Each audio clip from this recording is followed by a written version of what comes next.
Icono essaye de faire ce que la radio a fait pour la musique, et donc d'utiliser le médium télévision pour son médium, et donc d'amener de l'art chez Monsieur Tout-le-Monde, sans forcément qu'il l'ait demandé.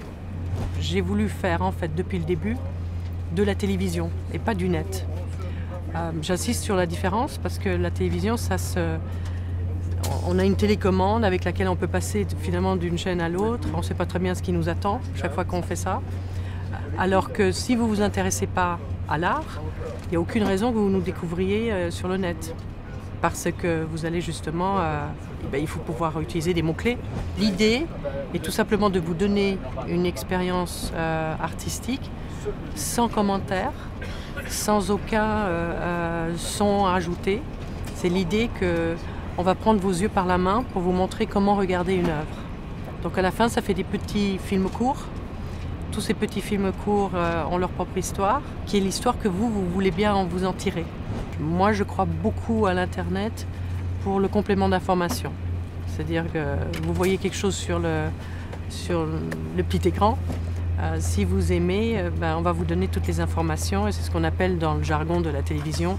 On utilise le second écran exactement pour vous donner le lien du musée où il faudrait aller voir l'œuvre en vrai.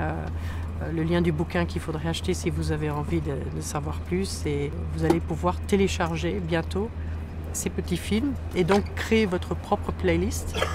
Mais ça, du coup, vous allez les acheter. Et vous allez les acheter à un petit prix, un peu selon un modèle iTunes. Et qui fait que c'est un autre modèle économique qu'on propose finalement aux artistes et aux musées. De ne plus jouer sur l'unicité, mais de jouer sur un nombre incroyable de gens qui vont acheter un petit bout. Puisque les artistes, par définition, gagnent leur vie par rapport à une œuvre qu'ils vendent, à un collectionneur. Et là, on pourrait imaginer qu'avec leurs droits, et le droit à l'image qu'ils ont, et que nous, on en fait un film, que ce film, du coup, devient une autre manière de gagner leur vie.